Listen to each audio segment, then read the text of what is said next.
नमस्कार. तुम्ही म्हणाल ही कुठे चालली आहे धावत धावत धावत धावत? तर हो, मी धावतच चालली आहे जत्रेला. हो, मी जत्रेला चालली आहे. बघा जत्रा किती फुल भरली आहे. मस्त पर्स आहेत, चपला आहेत आणि खूप काही काही आहे. म्हणजे होतं त्या जत्रेत. आणि मला जरा उशीरच झाला जायला, कारण घरात कामं होती ती आटोपून मग मी निघाले. हे बघा, कुठल्या जत्रेला जाते ते मी तुम्हाला आता लवकरच सांगणार आहे. हे बघा, श्रीदेव आजोबा देवस्थान, गोवा. तर ह्या जत्रेला आम्ही आलो होतो आणि लग्नानंतर पहिल्यांदा जेव्हा मला यांनी आजोबांच्या मंदिरात नेलं होतं दर्शन घ्यायला, तेव्हा मला खूप तिथे छान वाटलं आणि असं काहीतरी घडलं की जेणेकरून माझा त्या देवस्थानावरती विश्वास बसला असं. आणि ह्या वर्षी अनायसे मी घरीच होते, तर म्हटलं जाऊया. घरचं सगळं काम आटोपून खूप उशिराच आम्ही निघालो आणि देवळात पोचलो. हे बघा, तिथे असं काही लाईन म्हणजे तेव्हा गर्दी नव्हती. मी बी सकाळपासून लोकांनी गर्दी केली असेल.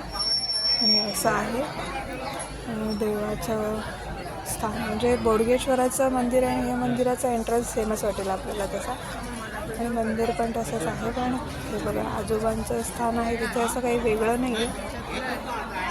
म्हणजे अशी मूर्ती वगैरे मला त्यात असं काही दिसली नाही, पण हे असं आहे शिळा टाईप. आणि त्याच्यावरती मालवणी भाषेत त्याला कांबळा म्हणतात आणि मराठीत घोंगडी म्हणतात. अशी घोंगडी होती, पंचा होता किंवा धोतर असं होतं. आणि नमस्कार करून झाल्यानंतर माझ्या डोक्याला तिथले तांदूळ चिकटले जेव्हा मी माथा टेकवला होता तिथे.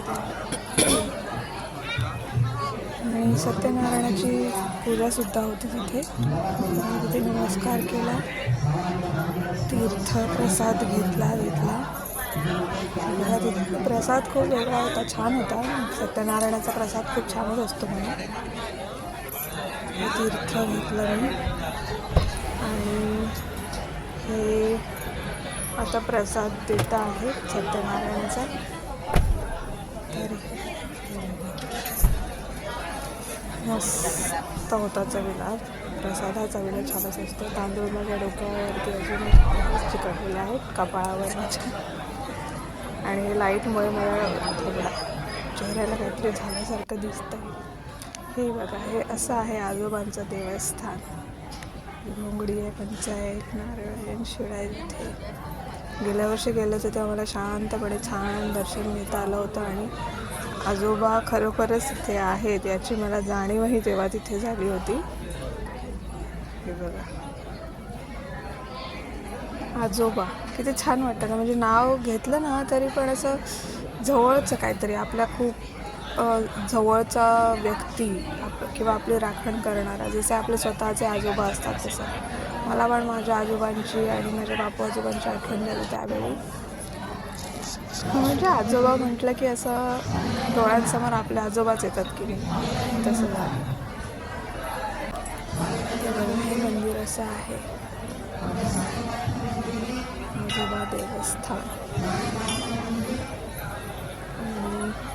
जास्त गर्दी नव्हती आणि तिथे काय काय चालू असा व्हिडिओ घेत होते. पण तिथे पण एक आजोबा होते, तर मला ते केळी घे सांगत होते, पण माझं लक्ष नव्हतं.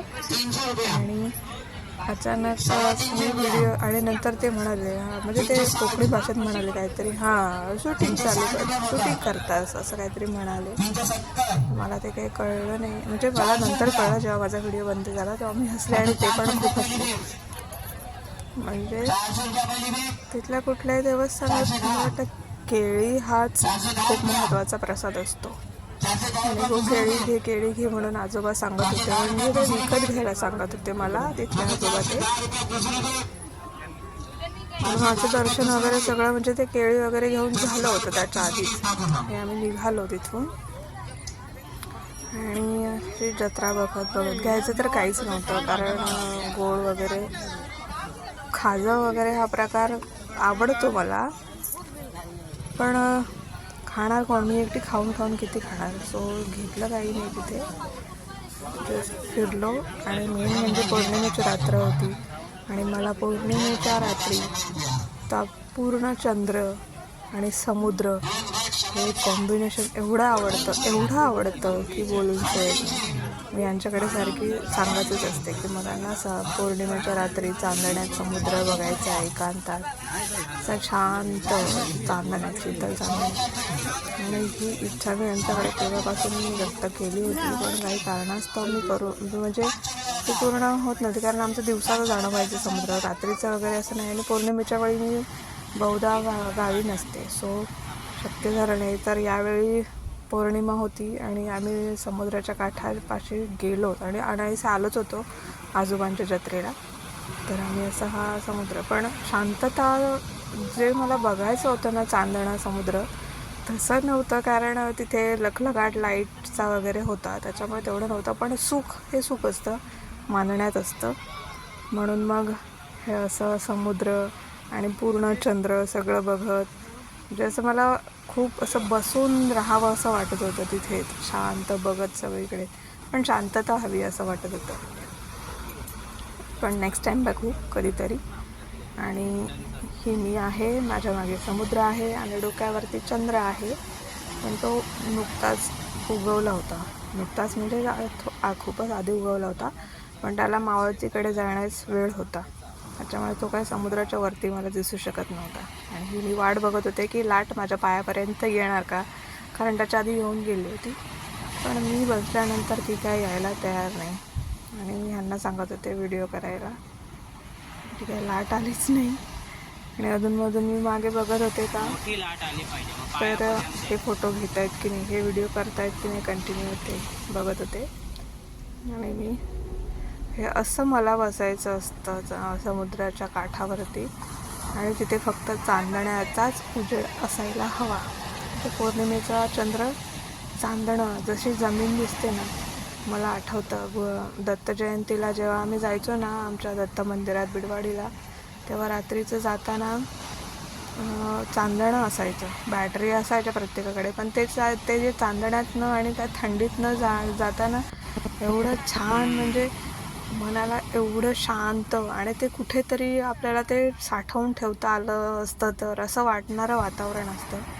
आणि तसंच समुद्रावरचं सुद्धा वातावरण असतं चांदण्या रात्रीचं, ते मला खूप आवडतं. आणि मी अशी ती इच्छा पूर्ण करून घेतली आहे की बघा. पण शांतता नव्हती, कारण जत्रा चालू होती बाजूला. पण ठीक आहे, जत्रा चालू होती ती काय आजोबांचीच आमच्या जत्रा होती, त्याच्यामुळे म्हणजे असं एकटेपणा नाही, त्यांनी एकटं नाही पाठवलं. मी आहे तिथे हे दाखवत होते ते की जाग, जसं रिकाम्या समुद्रावरती एकटं कसं किंवा असंच कसं जायचं. पण आजोबांचं देवस्थान तिथे आहे, त्याच्यामुळे एकटी नव्हते, जाग होती तिथे, हे पण आहे. आणि त्याच्यानंतर मग आम्ही जेवून वगैरे घरी जायला निघालो.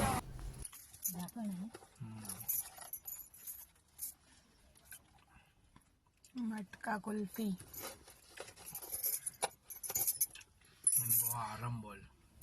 इनगोवा आरंबोल. आजोबांच्या जत्रेला आलो होतो, म्हणजे आम्हाला घराकडून निघायला उशीर झाला, 7-7:30 वाजले घराकडून निघायला. सो जेवण रात्रीचं आम्ही आज बाहेरच केलं. So after meal it's a dessert.